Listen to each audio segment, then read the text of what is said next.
주세요. 그래서 먼저 뭘 같이 보냐면 여러분 오늘은요 이렇게 볼게요. 33번을 여러분 같이 볼 거고요. 그 다음에 36번 같은 경우는 여러분 요거는 제가 트렌드 잠깐 설명해 드릴게요. 트렌드. 자 그리고 우리가 두 번째로 봐야 하는 거는 일단은 38번과 39번은 보고요. 여러분 시간 되면은 37번도 좀 보고 싶은데 여기서 여러분 키포인트가 뭐냐 하면은 36번과 7번 오시면 잘 나오지가 않는 주제여서 왜 엎어졌는가 같이 좀 알려드릴게요. 먼저 근데 33부터 같이 보겠습니다. 그럼 이 친구 오늘 되게 어려웠습니다. 어려운 이유가 뭡니까? 라고 하신다면 당연해요. 우리 중에 아직 고등학교 문과 파트에서 경제 부분을 들은 사람이 없기 때문에 어려울 수가 있습니다. 그럼 같이 볼게요. 여러분 자, 맨 처음에 전통적으로 경제 이론 같은 경우는 무엇을 말하고 있더라? 밑줄 좀 그어보겠습니다. 여러분 inflation, 여러분 뜻이 뭐예요? 물가 상승입니다. 물가 상승은 언제 발생할 수가 있다? 괄호 쳐볼게요.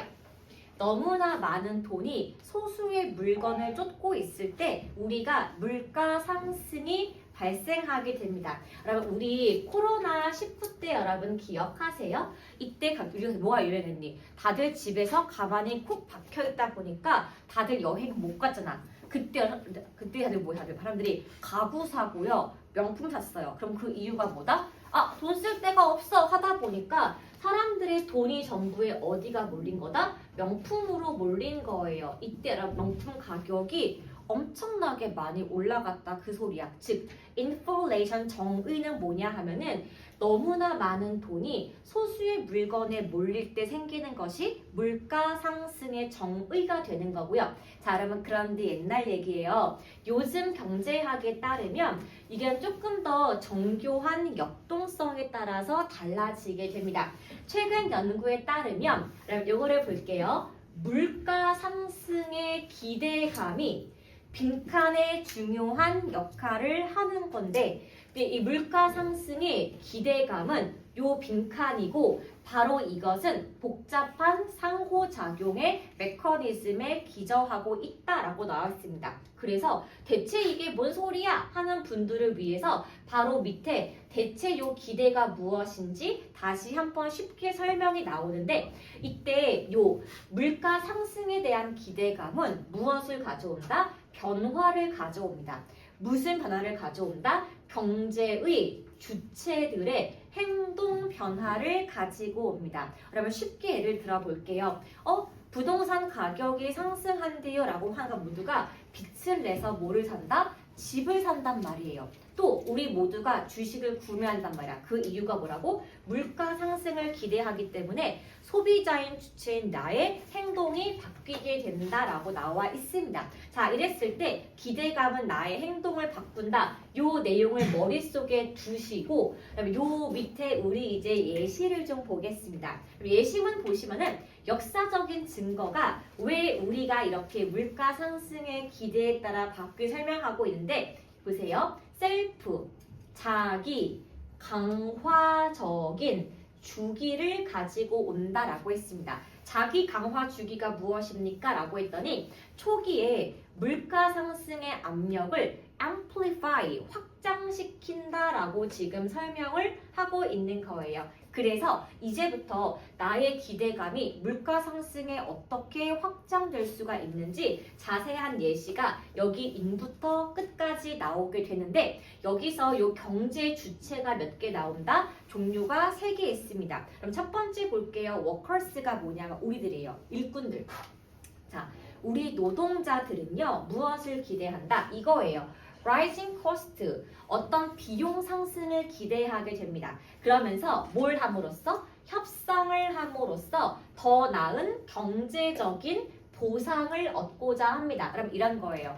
사장님 월급 올려주세요 라고 지금 내가 말한다 그거야. 자, 이랬을 때 그럼 얘가 지금 첫 번째 주체가 되는 거고요. 두 번째, 이 회사가 아닌 누가 있습니까 여러분? 소비자가 있어요. 근데 우리 소비자 같은 경우도 무엇을 한다고? 물건을 보통 구매하게 되는데 어떻게 하게 된다? 물건과 서비스를 좀 빠르게 미리미리 구매를 할 거래요. 자, 뭐 했을 때? 가격이 상승한다고 느끼게 되면 우리가 물건을 사재기 한다 이 말입니다. 그쵸? 그러면 이런 거예요. 이제 사실 여러분 지금 디램 가격이 많이 올라가서 올해 출시되는 모든 폰과 패드는 가격이 상승할 수밖에 없어. 그래서 언제 산다? 지금 당장 사는 거야. 왜? 오늘이 제일 싸니까. 그럼 이렇게 물건 값이 올라갈 걸 알기 때문에 미리 사두는 행위를 누가 한다고? 소비자가 한다고요. 그럼 세 번째 누구 나왔죠? 기업이 나왔습니다. 그러면 기업 같은 경우는 이래요. 무엇을 예상하냐 하면은 얘네가 월급 달라고 하겠구나 라고 우리 수요를 미리 예상해서 미리 무엇을 한다? 조정을 합니다. 뭐에 대해서? 회사에서 파는 물건 가격을 살짝 올려버려요. 그러면 다 정리해 볼게요. 자, 직원은 무엇을 기대한다? 임금 상승을 기대하면서 월급을 올려달라고 말하고, 소비자 같은 경우는 물가 상승을 대비해서 미리 물건을 사재기하게 되고, 기업 같은 경우는 무엇을 한다고요? 이 두 사람이 돈 달라고 할 거 알기 때문에 자신이 팔는 물건 가격에 이미 무엇을 포함시켰다? 조정된 임금을 넣어서 물건 가격을 상승시킨 겁니다. 즉, 물건 값이 올라갈 때에는 소비자와 직원들에게 줄 물가 상승의 월급이 들어가 있는 거라서 우리는 월급 많이 버는데 왜 이렇게 내가 돈이 없지? 라고 느낄 수가 있다는 거야. 그래서 옛날 같은 경우에는 너무나 많은 돈이 적은 물건을 쫓을 때에만 물가가 올라갔었는데, 요즘 같은 경우는 요 세 사람의 복합적인 행동이 연결이 되어 있어서 종합적으로 물건 가격이 올라갈 수밖에 없다. 그러면 요 내용을 보셔야 하는 거고, 그래서 여러분 여기 빈칸 내용을 보실 때 얘를 먼저 보시면 돼요. 아까 우리가 빈칸이 뭐라고 했었냐 하면은 다시 한번 확인해 볼까요? 그럼 요거였습니다. 뭐였다고요? 우리가 물가가 올라갈 거라고 하는 기대가 무엇에 영향을 미치는가 라고 했었을 때 여러분, 자 오른쪽 보겠습니다. 먼저 여러분 1번은 절대로 지우셔야 돼요. 그 이유가 뭐니? 내가 필요한 물건의 수요를 어떻게 한다? 감소시킨다. 즉 우리가 물건을 안 사야 하는 건데 정답이 될 수가 없죠. 그러면 4번 볼게요. 소비자 가격을 안정화시킨다. X. 그럼 5번 보겠습니다. 전통적인 경제 이론을 강화시킨다. 요즘은 이것과 다르다라고 했었기 때문에 여러분 2번과 3번 중에 고르시는 건데, 여러분 3번 먼저 볼게요. 물가 상승의 온셋, 시작을 딜레잉, 지연시키는 것이 아니고 종합적인 판단으로 물가 상승을 올려주기 때문에 여러분 2번이에요. 실질적으로 물건의 가격을 조성하는 것은 물건 가격이 올랐기 때문이 아니라 물건 가격이 오를 거라고 하는 나의 기대감이 물건 가격의 상승에 보탬이 되었다라고 보시는 게 맞습니다. 즉 소비자의 기대 심리가 물건 가격에 들어가 있다라는 것이 오늘날의 경제학의 이론이 되겠습니다. 그럼 요거 괜찮았을까요? 그럼 우리 잠깐 뒤로 가보겠습니다. 36번 먼저 볼 건데요. 36번은 진짜 별로예요. 왜냐하면은 한국의 기후가 바뀌었기 때문에 요즘에 이 지문이 시험에 나올 수가 없어. 하지만 잠깐만 여러분 확인 좀 해드릴게요. 여기 맨 처음 보시면은 도심 열섬 현상이라고 나와 있습니다. 그쵸? 도심 열섬 현상의 정의가 무엇이냐 하면은 기온이 많이 올라가는 거래요. 어느 지역에서? 도심 지역에서. 누구보다? 그럼 시골보다 도시가 더운 이유에 대한 설명이 바로 도심 열섬 현상의 정의가 되겠습니다. 그럼 얘가 맨 처음 나왔었을 때 요거 다음에 뭐가 나오는지 모르겠다면 먼저 그냥 A부터 쭉 보시면 돼요. 그럼 A번은 근데 맨 처음에 1번에 될 수가 없는 이유가 그러나 라고 정면 반박으로 봤기 때문인데, 일단은 좀 볼게요. 자, 연구가 있는데 우리가 도심 열섬 현상을 설명하는 연구가 뭐가 있냐면은 단순히 물리적인 사회 제반 시설을 바꾸는 것 이상의 노력이 들어간다라고 지금 나와 있습니다. 그래서 뭐가 필요하다? 우리 공동체의 전반적인 개입이 굉장히 중요합니다. 즉, 우리가 여러 가지 물건 잘 만드는 게 중요한 게 아니라 우리의 노력이 들어가는 것이 도심 열섬 현상의 개선에 도움이 되는 거고, 특히 이랬었을 때 요 발견은 동사가 하이라이트예요. 강조하다입니다. 뭘 강조한다? 보상적인 접근법을 가지고 가야 하는 게 필요한데, 뭐에 대해서? 요 도심 열섬 현상을 태클링, 다루는 데 있어서. 그래서 여기에는요, 환경적이고 사회적인 고려가 둘 다 되어야 한다라고 했습니다. 자, 그러면 그 다음에 여기서 B가 나왔는데, 그럼 누가 와도 지금 B가 1번이에요. 디스 이펙트 여러분 보이실까요? 도심 열섬 현상에 대한 이 효과는 보통 누구 때문에 생기는 밑줄 1번입니다. 자, 우리의 인간 활동 때문에 생기는 것이 도심 열섬 현상이고, 그다음 두 번째 이거예요. 열을 흡수하는 자재가 프리밸런스 굉장히 널리 퍼져 있기 때문에 그렇습니다. 그러면 이건 거죠. 인간 활동이 뭐니? 우리가 에어컨 켜는 거. 그럼 두 번째, 열을 흡수하는 자재가 뭐라고요? 도심에 깔려 있는 아스팔트랑 콘크리트가 바로 여러분 하고 있는 건데, 얘네가 보는 거 볼게요. 보면은 열을 가지고 있습니다.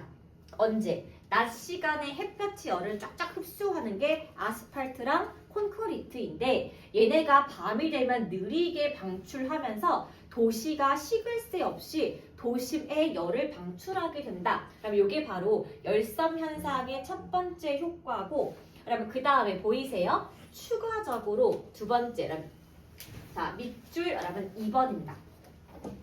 자, 그럼 여기 요 A 보이실까요? 요거 그러면 해석이 초목이에요. 그럼 초목이 뭐예요?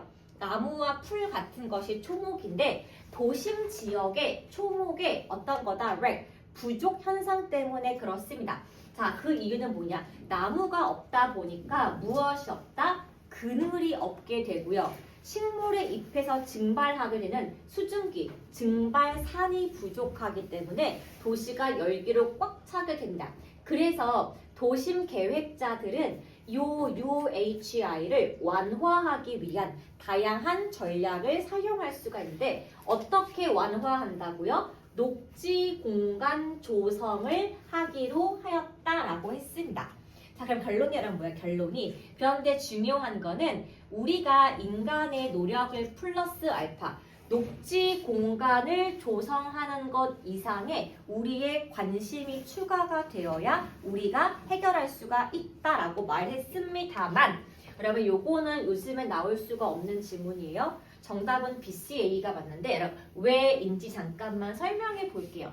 여러분 요거는 팩트니까 바뀔 수가 있어요. 올해 아니지, 작년에 여러분 여름이 평균보다 한 달 더 길었대요. 그래서 6, 7, 8, 9 플러스 알파가 한국의 여름이었는데, 그러면 우리가 이거를요, 이제는 기온이 아니라 기후라고 이름을 명명하기로 했대요. 그러면 기온은 뭐예요? 날씨의 변화인 거고, 기후는 뭐예요? 10년, 20년, 30년 지속된 날씨의 변화 패턴이 기후인 건데, 그럼 한국은 이미 아열대예요. 그래서 여름이 굉장히 길어졌기 때문에 여름이 굉장히 상승됐던 부분을 반영하고, 그래서 여러분 지금 겨울이 많이 감소했기 때문에 도심 열섬 현상을 다루는 것도 바뀌어야 합니다. 어떤 식으로? 동남아식으로요. 그럼 한마디로 한국 같은 경우에 여름이 길었다 플러스 알파로 우리가 열대성 기후인 폭우, 스콜이 나왔었기 때문에 도심 열섬 현상과 상관이 없었대. 그 이유가 뭐냐? 보통 열섬 현상의 기본은요, 녹지 공간의 부족으로 열이 나가는 거야. 근데 여러분, 여름이 긴 나라 동남아의 특징이 뭐예요? 아침이고 점심이고 밤이고 늘 더워요. 그래서 해소가 될 수가 없기 때문에 녹지 공간 조성으로 답이 나올 수가 없어서 이게 지금 일단 내용이 좀 바뀔 필요가 있는 게 1번이고, 여러분 두 번째 볼게요. 두 번째는 바로 무엇이냐? 여러분 혹시 대구 별명이 뭔 줄 아세요? 데프리카. 정답이에요, 여러분. 데프리카입니다. 근데 여러분 데프리카는요, 조금 옛날 이야기래요. 그 이유가 뭐냐? 여러분 10년 전에 대구의 시장이 공약을 걸었대. 데프리카를 대구로 바꾸겠습니다. 라고 한 다음에 진짜 뭘 했냐면요. 대구의 모든 빌딩의 옥상에 나무를 정말 다 심었대요. 그럼 여러분 지금 10년 지났죠. 그 다음에 서울 지역과 대구 지역의 온도를 비교해 봤는데 놀랍게도 서울은 더 더웠대요. 와, 코카콜라. 여러분 그래서 데프리카가 아니게 된 거야. 그러면 실제로 녹지 공간 조성이 온도가 내려가는 도움이 되기는 하는데 근데 말했잖아요. 서울은 아니에요. 왜 안 되니? 그럼 대구는 분지였기 때문에 나무의 녹지 형성이 기후에 도움이 된 거는 맞았지만 그럼 서울 같은 경우는 이 짧은 이 폭우 때문에 상하수도 시설 정비가 먼저 1번이 되어야 하기 때문에 요거랑은 크게 상관이 없습니다. 그래서 요즘에 여러분 도심 지문에서 요 도심 열섬 현상은 잘 안 나올 수가 있기 때문에 요거는 이제 여러분 저기 어디야? 물리나 지구과학의 대류 현상 지문에만 조금 나올 수가 있어서 X 치시면 되겠습니다. 자 여러분 그 다음에 38, 39 먼저 보고 37번 갈 건데요.